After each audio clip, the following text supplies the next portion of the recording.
On the last episode of Scammer Stories, I had one of his scammers threaten to kill me. we heard from Wendy about the nightmare of a dozen scammers targeting her father before his death. The victim's family members go through a wide range of emotions: anger, frustration, despair. I know, my name's April, and I'll tell my story in future episodes. This time, we're going to hear from a scamming victim in her own words. I'm a single mom, and I'm also a domestic violence survivor. It started innocently enough for Suhail. We started talking, and he will ask me questions. Oh, where are you from? Where do you live? Do you live by yourself? Her scammer manipulated her for years. On this episode of Scammer Stories, Suhail bravely shares her story. It started on September 6th, 2016. He sent me an add friend request in Facebook, and it was through a mutual friend. So I didn't think much of it. I just added him, and immediately he responded saying thank you. He was very polite. He was from Egypt. He is a real identity. It's not a fake identity like the Nigerian scammers that they use fake profiles. Okay, so This his picture was real- actually his picture. Yes, Okay. It was. It was. But there was a lot of inconsistency, and this is a main problem that we have, is that we see the red signs, but yet we are so blinded that we think, oh, this can't be, you know. But in his profile, there was a lot of inconsistency. He said that his location was in Egypt and Alabama. So he will spend 3 months in Egypt, and then he will come down to Alabama and spend 3 months there, and vice versa. So I said, well, where are you now? And he said, I'm in Egypt right now, but I should be going back to Alabama in 3 months. Okay, I didn't think anything of it. I kind of checked out his profile just to see how it is, and I noticed that he had a lot of foreign women that are friends. And I thought that was a little bit strange, you know, but I just roll with it. And we started talking, and he will ask me questions. Oh, where are you from? Where do you live? Do you live by yourself? What do you do? Basic questions that I didn't even tend to realize what he was doing. Basically, he was assessing how much I was worth in order to scam me. And this is something that people do. These scammers, they try to assess the value. They check your Facebook profile before they even contact you. And they go through all your posts, all your friends. They check to see how is it that you respond, what is it that you post, what is it that you like. And then from there, they establish a relationship with you and say, oh, I like the same things. Oh, I can't believe, oh, you are a domestic violence survivor? Oh, and then he'll start asking me questions. And he would ask all those questions so later he can manipulate me and use these tactics in order to be able to scam me more. So he was a perfect boyfriend in my perception.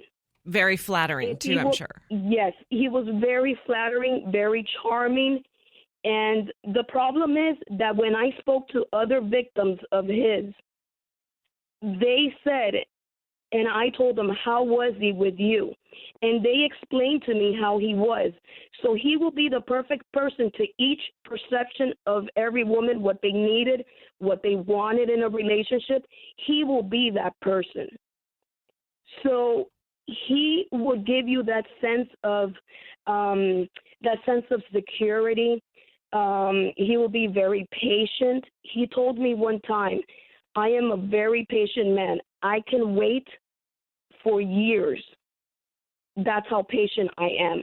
And it made me seem like a predator, would do that. So that always threw me a little bit off. I was like, why would he say that to me? in 2 weeks of us talking, we developed a strong bond. And he believed in true love. He believed in soulmate. And he thought that we had so many similarities because he would agree with everything that I would say. All my values were the same as his. He was religious, because that's another thing that they do. They target women who are Christian, women who are single moms. So then that way they can pull the heartstrings on you. So it will be easier to scam. So fine, we created this bond, and he said, oh, I want to send you some songs and stuff like that, and I want to send you pictures. Give me your phone number so we can go to another application, WhatsApp or Hangouts. And what they do is that they pull you out of the messenger of Facebook, because Facebook is trackable, is recorded. So they take you out of that so they can be offline. So in case if anything happens, he pulled me out and got me to WhatsApp, and he will send me songs that he will send other victims to. I wasn't the only one. It was the same songs. They recycle the same lies as well. So he will be having me on the hook, and he will be having 20 other women in the same hook. When he would tell me, oh, can you send me pictures of yourself and stuff like that, and I will send them pictures. But he also wanted explicit pictures too. And I wasn't comfortable with that. And I explained to him that, I didn't feel comfortable with that. And he said, oh, but we're going to, but we have established a relationship, because they're so quick to say, I love you. They're so quick to say, sweetheart, you're my true love and all that. He was so persistent. So I did it, and I later found out that they do that to extortion you, to get more money out of you. So he has pictures of me. He has my bank information, tax information, all my financial information. He has it. When our relationship developed very quickly, we became in a long-distance relationship, a boyfriend and girlfriend. He wanted to come and see me, but he was having trouble with his immigration. So they kept denying him. And the reason is because he's been married before, and his ex-wife closed the case. So we were going to get married. This was further along into the relationship. And we were thinking about getting married, but he wanted to come visit my family. And he will say, oh, I'm going to the interview, and then we will wait until the process. He will say, oh, they denied me. So he said, oh, do you think you can sponsor me? But for sponsorship, you need to provide your tax information. You need to provide all the financial stuff. Ah, okay. So I did. So then he had all my information. It got to the point that it will always be an excuse, and he kept being denied. So I said, okay, so let me see if I can make a trip over there to Egypt. I had done my passport. I had done everything. He was worried about my safety, because at that time there was a terrorist attacks happening in Egypt. So he said that he was concerned about my safety, and he passed like his brother and sent me an email saying for me not to come. And I'm glad I didn't, because in that weekend it was a church bombing attack that happened in Cairo. So I'm glad that I didn't even get to go. So you were really going to go, though?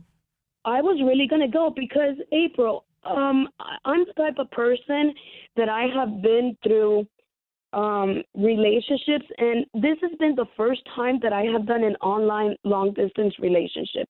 And normally when you establish such a trusted relationship with a person and you talk for, in day and night, and he's always available, I mean, we had like a connection. So I thought we had a connection.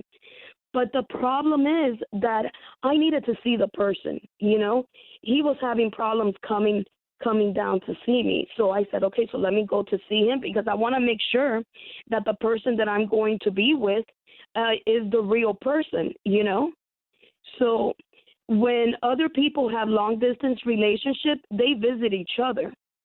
So that's what I thought that I was going to do. Okay, I want to see this person. I want to know how this person is. This is a person that I have been in communication with for 2 years. We would video chat. We will be calling each other.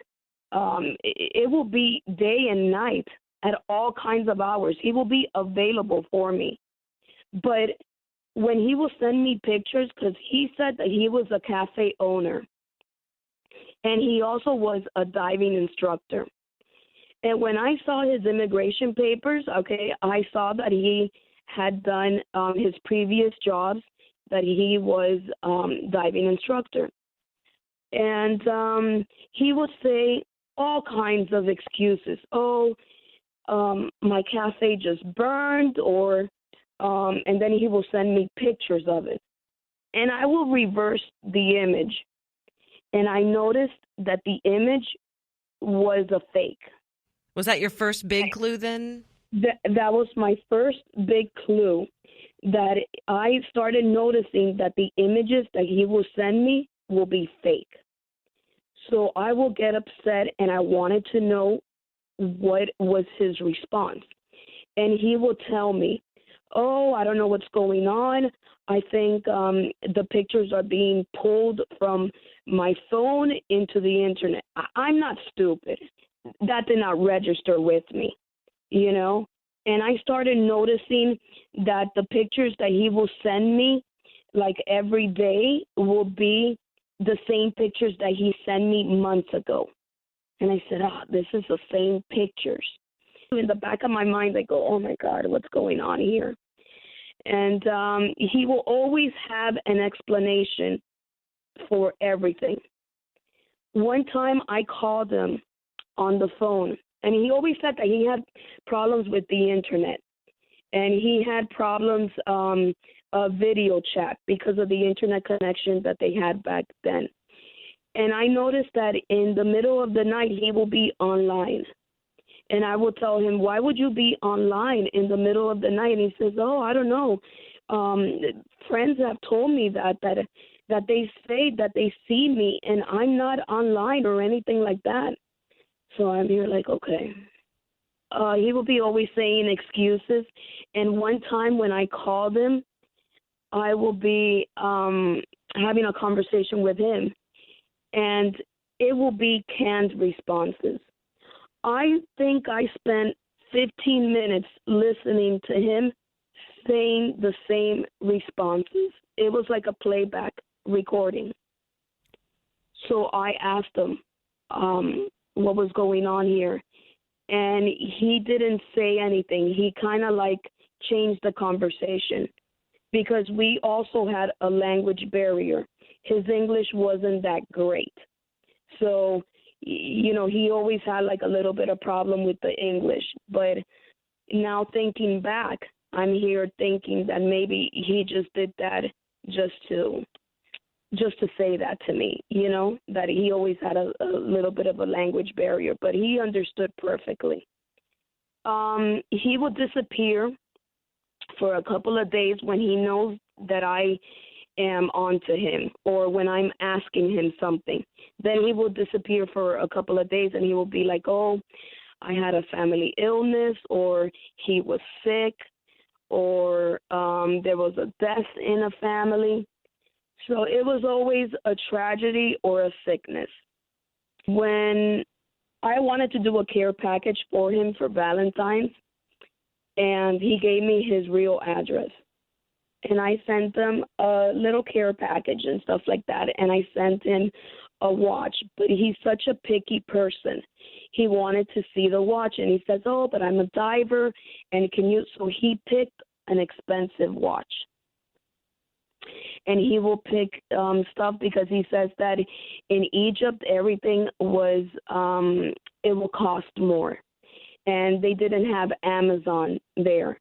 So I sent him an Amazon package, and then he said, "Oh, because you are a student, and you're not working because you're homeschooling your son, maybe we can do like a little thing that I will pay you, and because we don't have Amazon, you can order for us, and then I can give you money from the orders that you get." And I said, "Okay, fine, I'll send you over like a processing fee and stuff like that." So I will do that. I think I sent like 5 shipments, and I think it was like a total of 1,000, because that's what they do.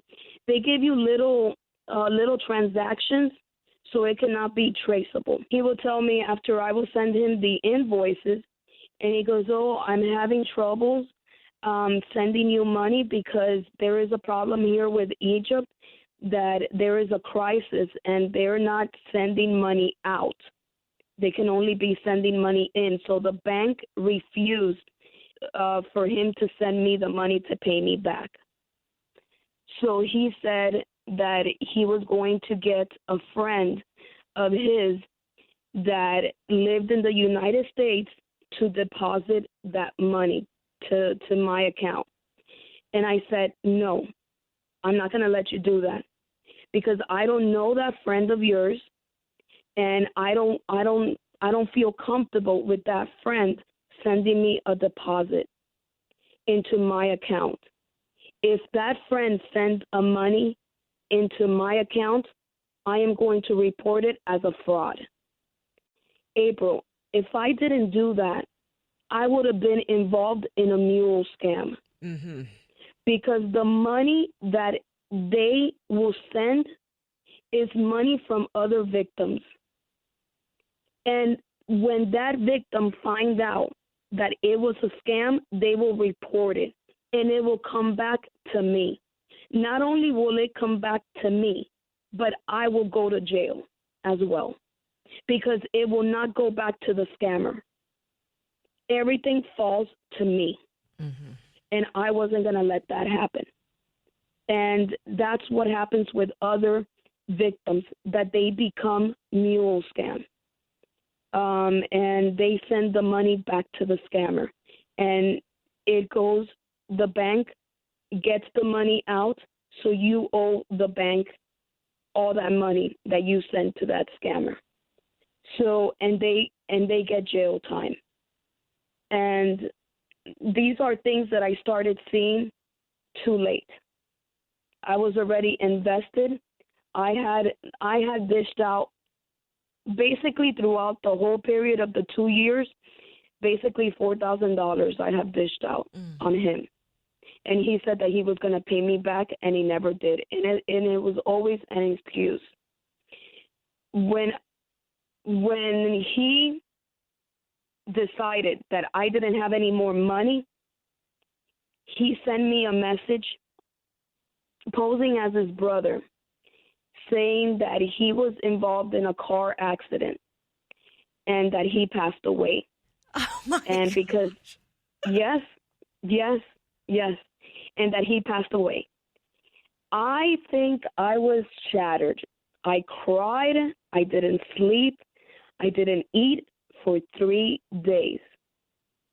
And I wanted to go to Egypt, and I wanted to go to the funeral, because being that it's a Muslim funeral, they do it the following day, So I wanted to be with his family and stuff like that, because the family, he would say, "Oh, my family loves you. My family says hi." So I thought I had a relationship with the family, because all the shipments that I was doing from Amazon was for the family.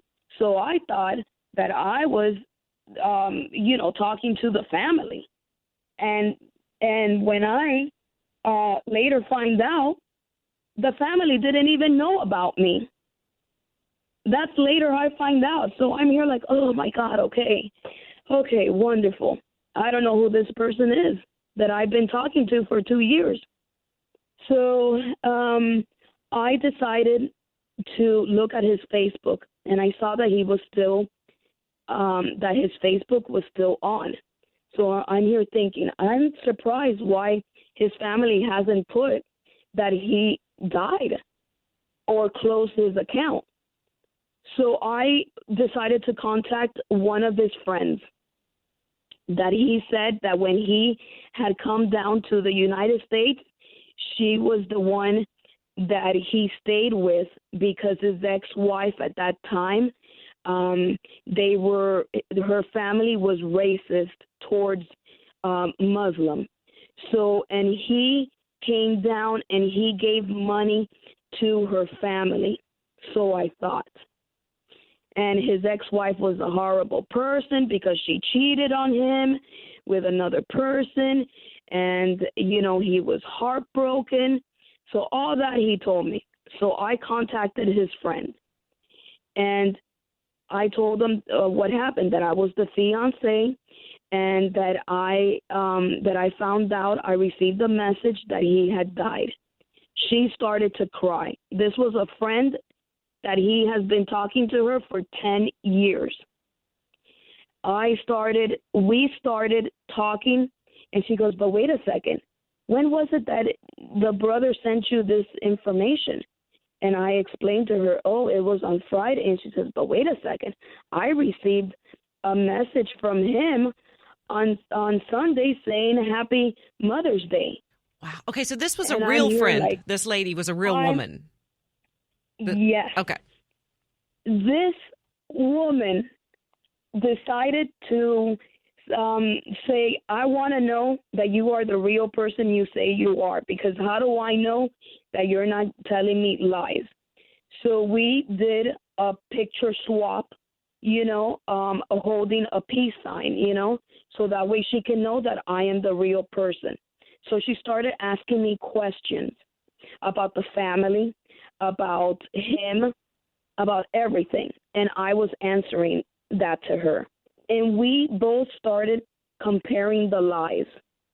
It was all lies.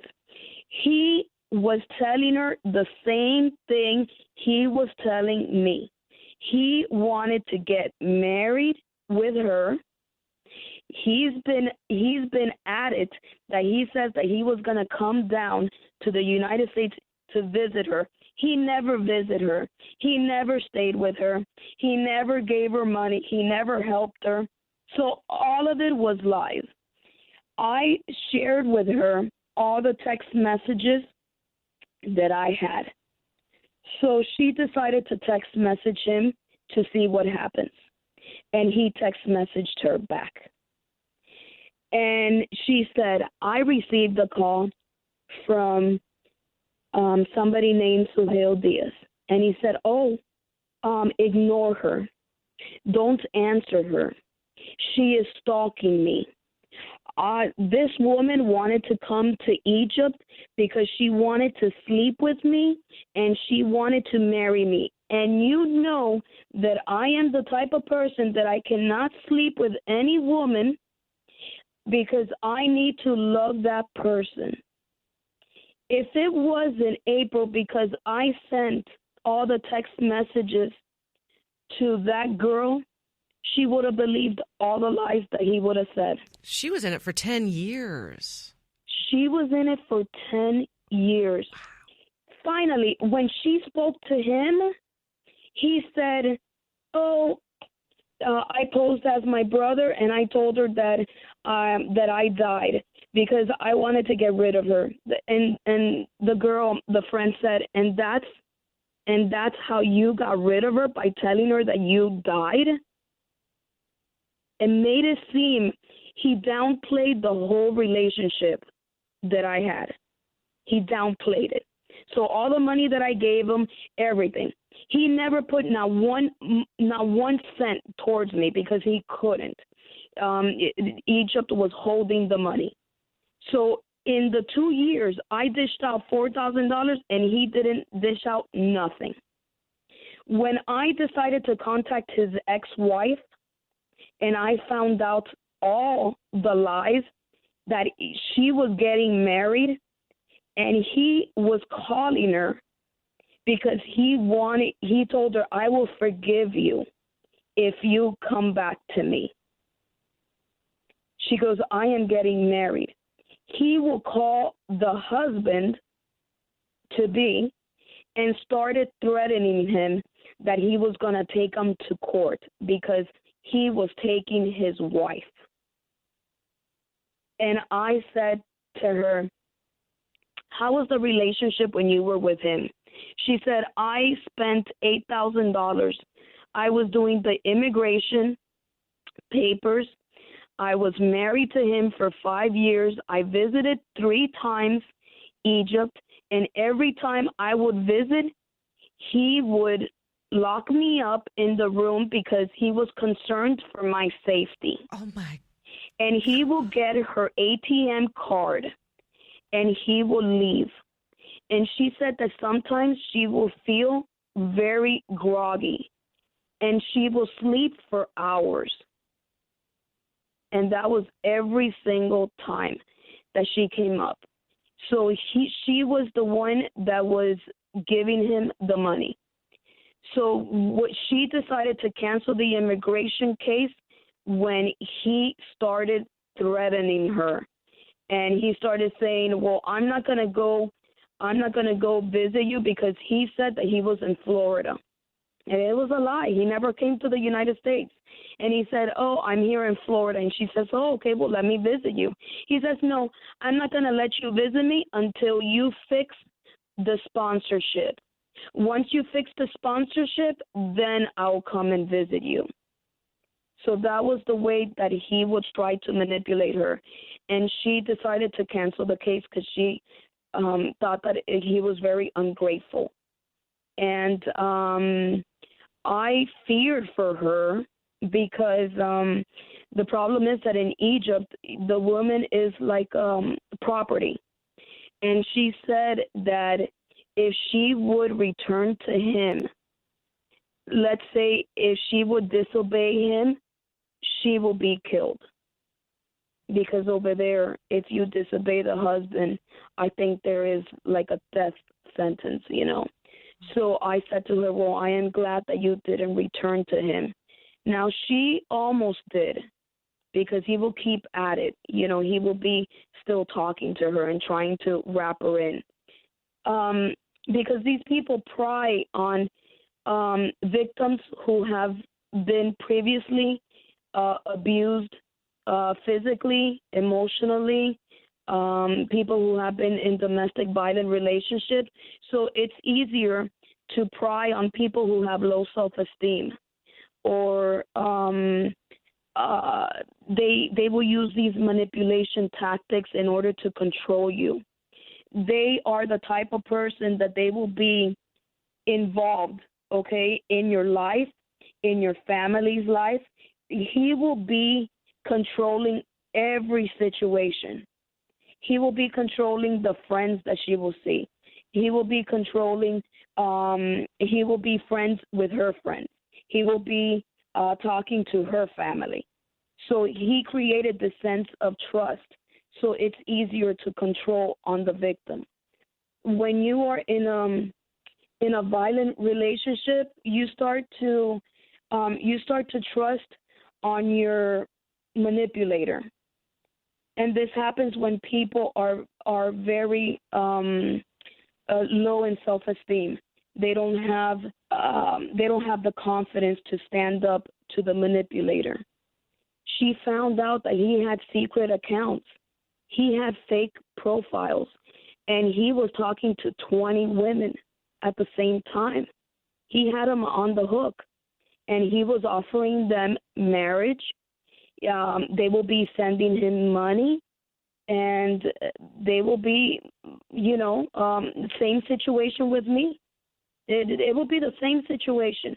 He will be leading them on until the last minute, until they suck you dry and they leave you in financial ruins and they leave you without anything. I was left without anything. Just 3 days ago, he comes back. No. And he sends me a long email saying that he has stomach cancer.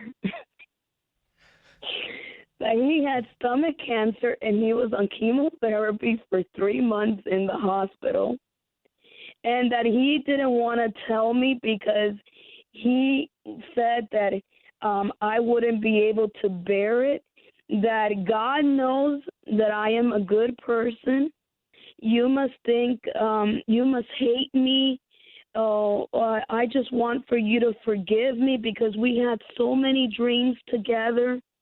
And I wanted to explain to you what was going on, but I didn't know what was the percentage of survival that I was going to have. The doctor told me that I had only 30% chance of living, and I didn't want to do this to you. April, I wanted to.